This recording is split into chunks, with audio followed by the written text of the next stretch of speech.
Hello, everyone, and welcome to the Sky this month for December 2024. My name's Paul Martinitis, and this show is brought to you by the Astronomical Society of South Australia. So we finally made it to the last show of the year, and there's some really nice objects to be looking at in our night sky during December and January. In particular, some favourite constellations such as Orion and Canis Major are now really well placed.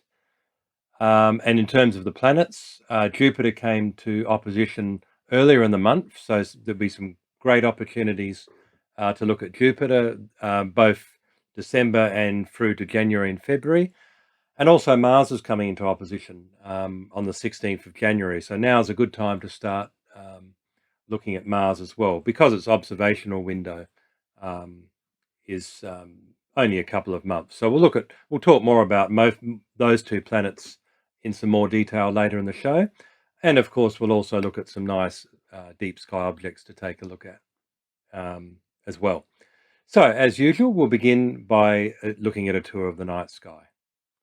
So we're looking at the sky as it'll appear on the 20th of December at around 10 p.m. in the evening, so just after the end of astronomical twilight.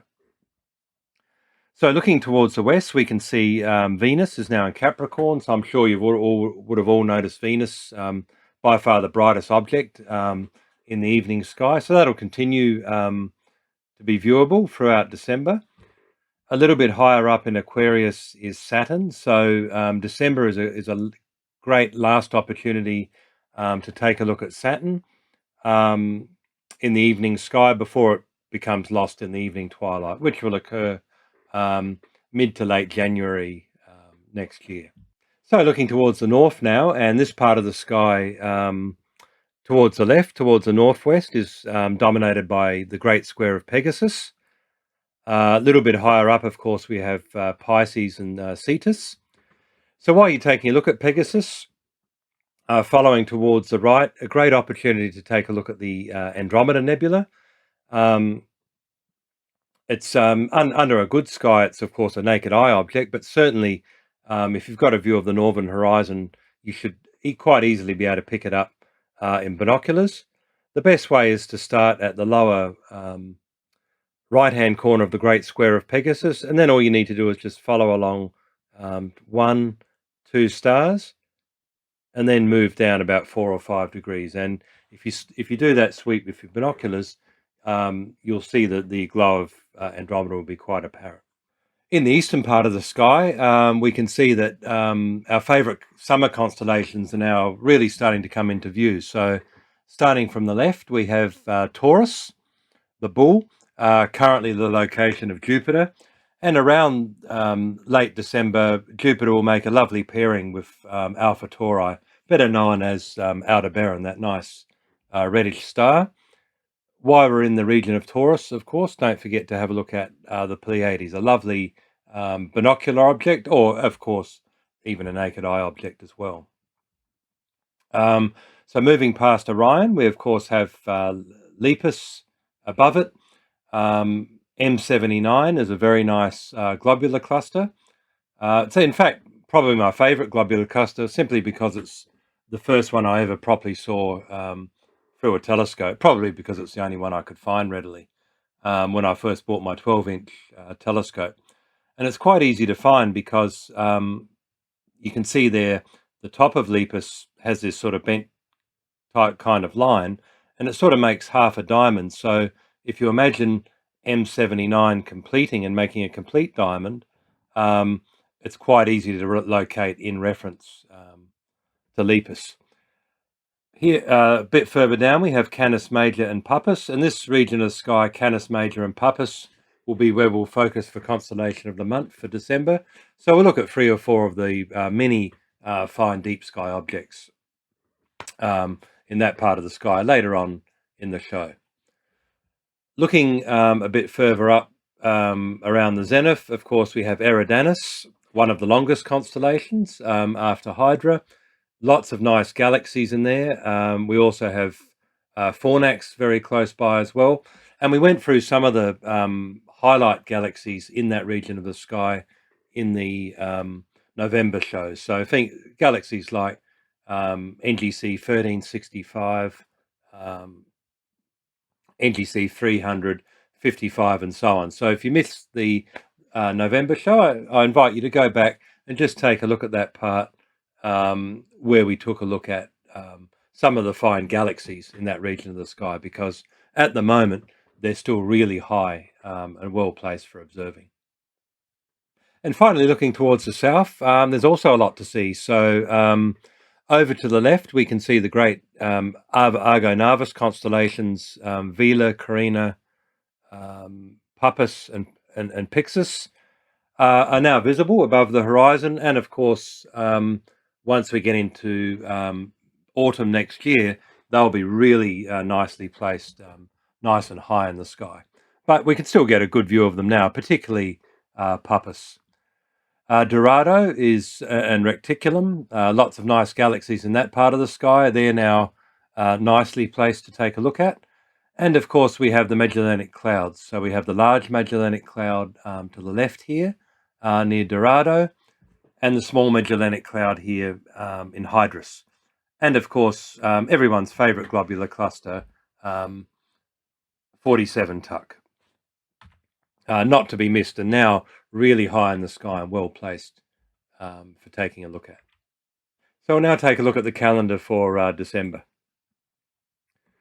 So on the 1st of December, darkness began at around 10 p.m. in the evening and went through to 10 past 4 in the morning. By the end of December, darkness will begin at 18 past 10 and go through to 4:16 in the morning. So the dark sky time, so that's when the moon won't interfere with our observations, that'll start towards Christmas, around the 21st of December, and go through to around the 2nd of January next year. So the moon phases for December, first quarter was on the 9th, full moon will be on the 15th, last quarter will be on the 23rd, and new moon will be on the 31st. So looking at the solar system now, and we'll begin by looking at the inferior planets Mercury and Venus. So Venus has been very dominant in the skies for the last couple of months, and it will continue to do so throughout December and well into January. Mercury was an evening object during November. It's passed through conjunction with the Sun, and as in the later half of December, it now re-emerges as a early morning object. And in particular, on Christmas Day, on the morning of the 25th, it actually reaches greatest elongation. So a lovely way to start Christmas Day if you happen to be up nice and early as the sun is rising. Going back to the evening sky, if I just swing around, we can see, of course, as we saw before, Saturn is now visible in the early evening sky and will soon be lost in the evening twilight. And the same goes for Neptune as well. So this month represents a good opportunity to have your last good views of both Saturn and Neptune, certainly for the next couple of months. Turning now to the outer planets, the other outer planets, I should say, in the later sky. Jupiter came to opposition on the 8th of December, so that's really well placed for observation through December, and it will also continue to do so well into next year in January and February. And also, of course, Mars is now finally worth taking a good look through the telescope. So we've got a window really of about 2 months, December through to January the 16th, where it comes into opposition, and into February, where Mars will be relatively large. So, and certainly hopefully give you a worthwhile look through a telescope. And also, if you're a planetary imager, now's a good time to begin as well. So we can see as we move to opposition, which is on the 16th of January, that'll be the closest point. This opposition is not particularly favourable. The favourable oppositions will occur when we happen to line up on the closer parts of our relative orbits, but Mars will still reach about 13 arc minutes, this opposition, which is actually not 13 to 14 arc seconds, sorry, which is still not too bad. And then, as we'll see, it's kind of downhill from here for the next couple of oppositions, and then it'll start to get better again. So we're looking here in the evening sky. So this shows you what the sky will look like on around the 19th of December. But this will hold true really for most of December and into January, more or less.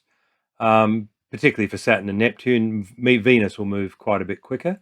And this is around 9:30 in the evening. So we can see there's Venus on the left there, currently in Capricorn.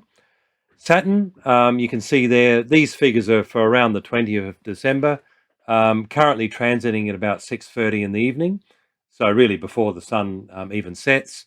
And Saturn will set a bit after midnight, and into January that will be come back by an hour to around 11 p.m. So certainly a good last chance to get a look at Saturn early in the evening. Neptune also transits at about 1 a.m. and sets at 3 a.m. in the morning. And that's currently near, not too far from Saturn, near the circlet of Pisces. Now looking much later in the evening or early in the morning, depending on your point of view, we can see here there's Jupiter in Taurus. So currently Jupiter's rising at around 1900 and it's transiting around midnight. So a little bit earlier than last month where we had to get up quite a bit after midnight to get a good view of it. So now you can get an excellent view pretty much from 10 p.m. onwards, and around midnight it'll be at its highest point. So it's currently at a massive 48 arc seconds in diameter and a magnitude of minus 2.8. And finally, over to the right there, near Cancer, we have Mars. So that's currently rising at 2250, almost 11 p.m. in the evening, and transiting at around 350 or so. So you'll still have to stay up quite late to get a good view of Mars, because you want to catch it when it's nice and high and you get as little atmospheric turbulence as possible. One of the things I love most about this time of year is the fact that we can actually look at all of the planets in one evening, if we so wish, which is pretty amazing, I think. And even better, two of the best planets, Jupiter and Mars, are putting on their greatest show at the moment. So I'll take a look at some of the Jupiter events first. So last month I showed you a file that I attached, which contains the events that occur between the four brightest moons of Jupiter, the so-called Galilean moons. And that file I've also reattached to this show as well. So the file hasn't changed. So it covers events during November, December, and also January as well. So if you happen to have downloaded that file from the last show, you don't need to re-download it again. If you haven't got it, please certainly do help yourself. And remember, there's two versions. One is in Adelaide Daylight Savings Time, and the other one is in Universal Time, and it shows all events, whether they are visible or not, and that's for our friends looking from elsewhere in the world. So just to briefly recap, there's four types of events that occur with the Galilean moons. When a moon passes behind Jupiter and disappears behind the planet itself, that's called an occultation. When a moon moves into or out of the shadow of Jupiter, that generates an eclipse. And that's probably one of the most spectacular events. And that's where the moon will seemingly disappear or reappear some distance away from Jupiter in what appears to be empty space. We also have two types of events where the moon passes in front of Jupiter. A transit is when the moon itself passes across the disk, and a shadow transit is where a projection of the shadow passes across Jupiter's surface. So that file that I linked shows you all four events. It will show you when these events begin and end, and it will also give you an indication of the altitude that Jupiter is above the horizon. And you can use that to assess whether or not it's worthwhile you taking a look at the event. Obviously, the higher up the altitude is, the better. So I've picked out just 6 or 7 of what I think are some of the best events from that list coming up in December and January. So on the 21st of December, we have a shadow transit of Io, and that starts at quite a civilized time of midnight, rather than having to wait till the early hours of the morning, like we had to often during November. On the 27th, there's a shadow transit of Europa. That begins at around 9:40 and goes to about 13 past midnight. And by the way, all of these events I've picked are at relatively high altitude as well, because remember at the moment Jupiter is transiting at around midnight. So any of these events that are occurring around midnight are going to be nice and high in the sky. On the 30th of December, we have a double shadow transit. So they're relatively rare. And in fact, I think this is the only one I could spot in my list. I could be wrong.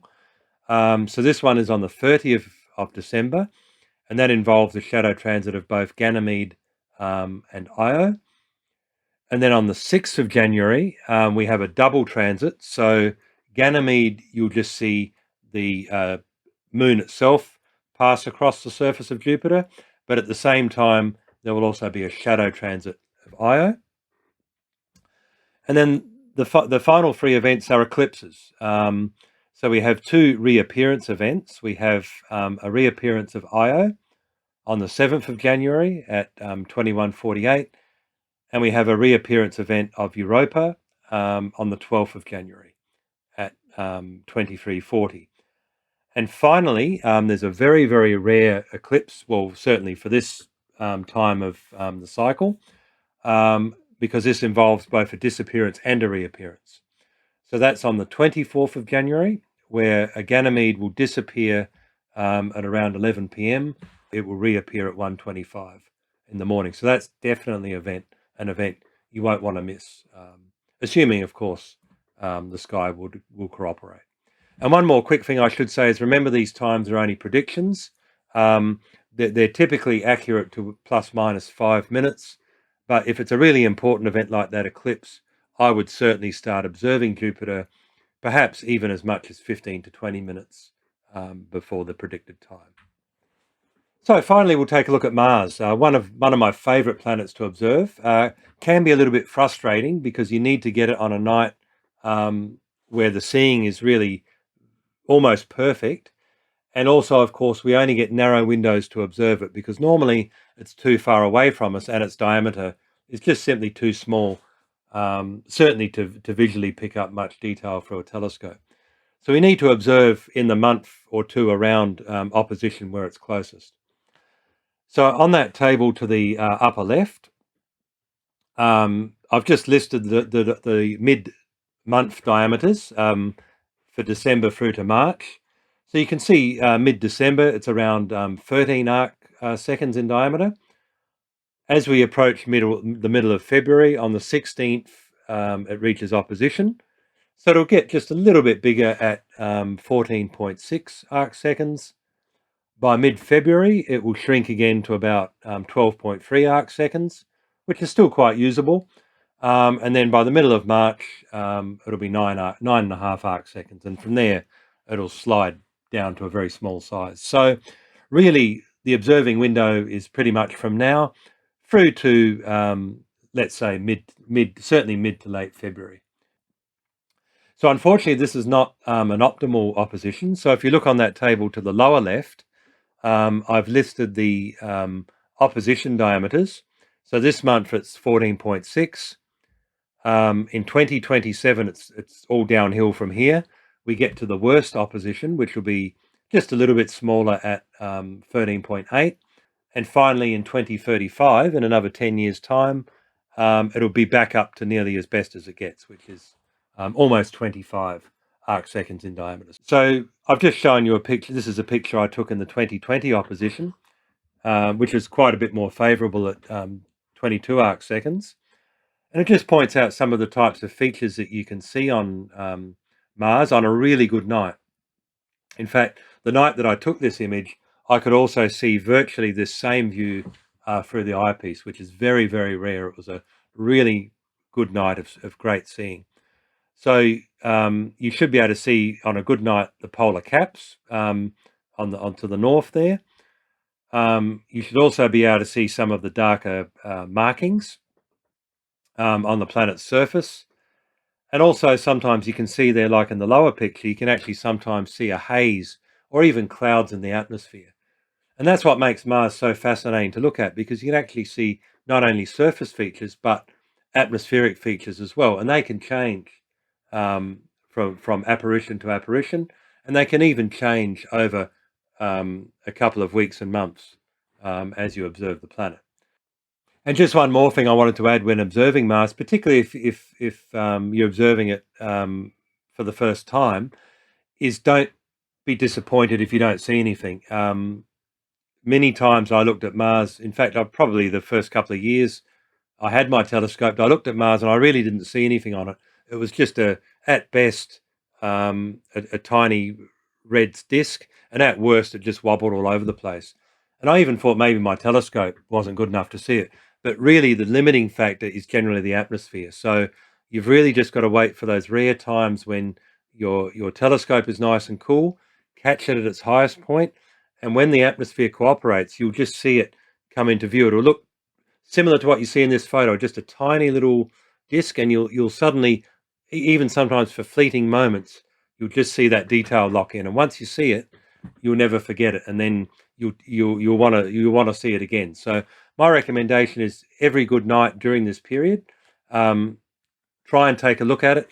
If the atmosphere looks pretty steady, and sooner or later, everything will come together, and your patience will be rewarded.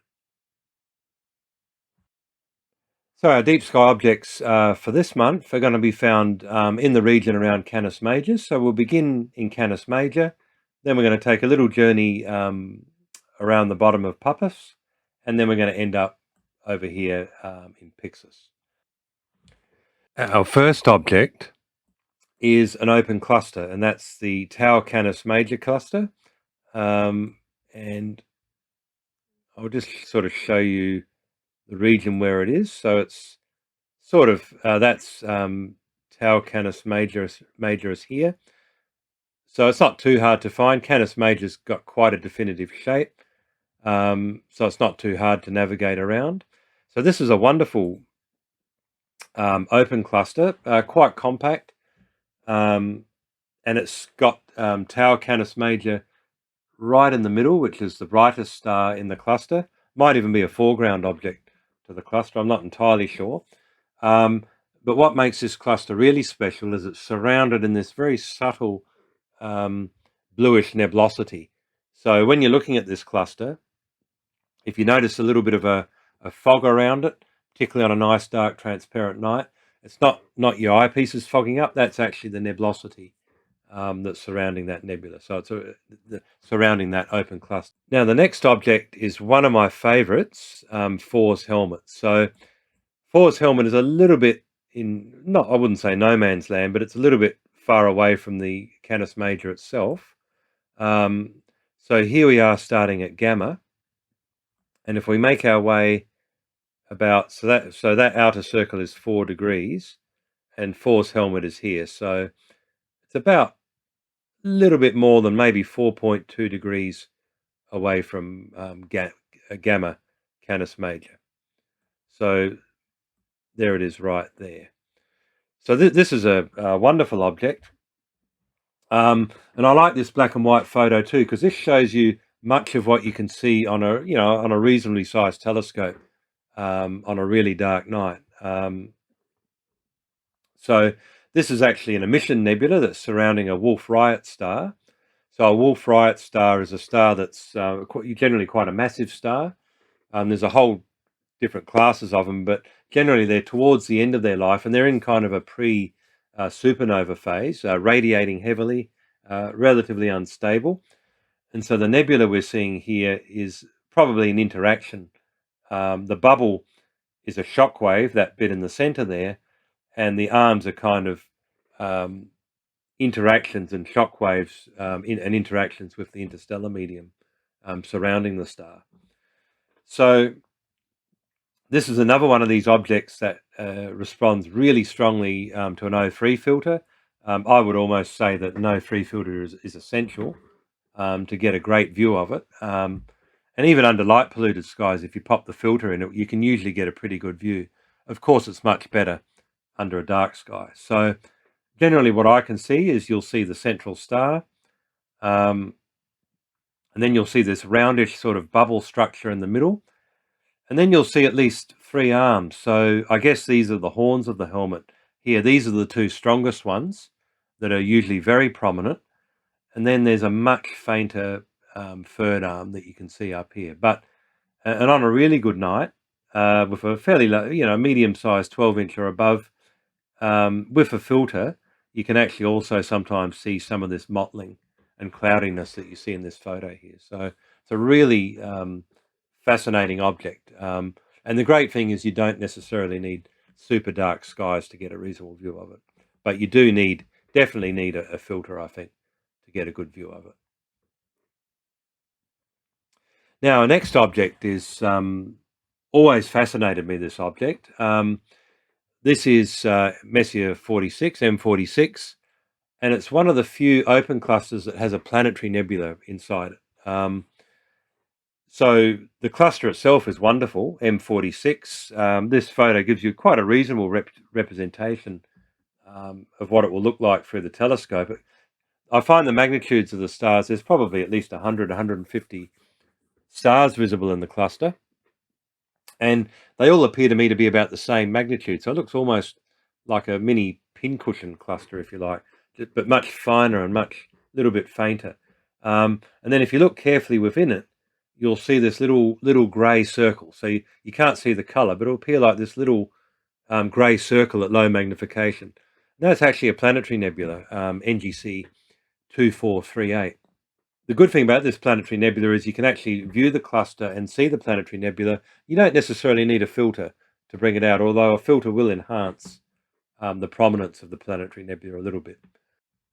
And finally, I should add, though, that even though in our mind's eye and in our imagination, of course, it's nice to think of that planetary nebula as being part of the cluster, unfortunately, we now know that it's actually a foreground object. So you can see here that the open cluster itself, M46, is about 5,000 light years away, whereas the planetary nebula is believed to be around about 1,400 light years away, so considerably closer to us. But it still gives a lovely view, and it's nice to imagine that planetary, is sitting inside the cluster. So since we looked, and I better just quickly show you where to find it. So it's a little bit further on. So here's where we're looking at Thor's helmet. So it's over here. So it's kind of, I guess you'd say about what would we say? About 10 degrees away from Gamma Canis Majoris. And it's actually in Puppis. So even though the stars of Puppis, the bright ones, are over here, officially Puppis curls right around under Canis Major. And that's where you'll find M46. So our final object is this one over here in Pyxis. So this is another object that I've only recently started looking at.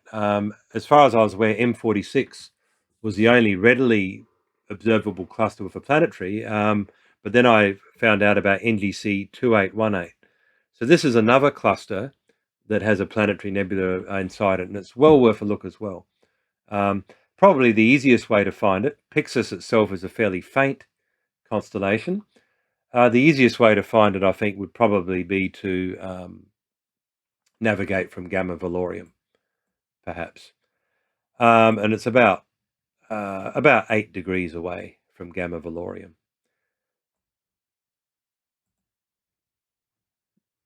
So this sketch down here, that's a very nice sketch that someone made, not myself, unfortunately. And that gives a good impression of what I see through the eyepiece of this object. So the cluster itself is quite a bit fainter and sparser than M46, but it still stands out, sufficiently from the background. And the cluster itself, by the way, officially is 2818. And then the planetary nebula, 2818A, you'll see as a lovely grey fuzzy patch. Unfortunately, you can't see the structure that you can see here in the photo to the right. But again, it's still a wonderful, wonderful object to look at, and it's nice to imagine that planetary nebula inside the cluster. Although, unfortunately, again, in this case, the cluster and the planetary nebula are not physically related. Thanks, everyone, for joining me in today's show. I hope you enjoyed it and find the information useful. We're taking a break in January, so the next show will be in February next year. So until the February show, I wish you a Merry Christmas and a Happy New Year. I hope you get some lovely clear skies over the summer period, and I look forward to seeing you in the next show. Until then, bye for now.